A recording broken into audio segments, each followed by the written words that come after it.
Annotto Bay Public General Hospital is located in the town of Annotto Bay, St. Mary. It is a Type C facility which provides services in general surgery, psychiatry, pediatrics, obstetrics and gynecology, accident and emergency, radiology, a lab, and a pharmacy. In 1867, Dr. John Pringle founded the Annotto Bay Hospital mainly to take care of his farm laborers on his property there.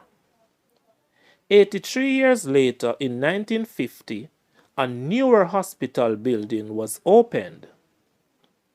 Since then, the hospital has gone through many improvements to serve the growing population in and around Annotto Bay. So who was Dr. John Pringle who founded the Annotto Bay Hospital?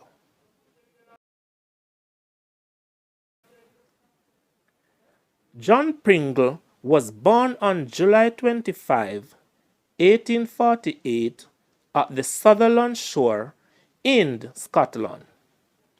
Throughout his long life, he held many important job positions, among them medical doctor, investor, businessman, privy councillor, and chairman. When he came to Jamaica, he fell in love with the island and stayed here the rest of his life. He died from bronchopneumonia on Thursday, March 15, 1923, at his home, the Manor House in Lower St. Andrew. At the time of his death, he was 74 years old. He was buried beside his late wife, Amy Pringle, in the churchyard of the Annotto Bay Anglican Church.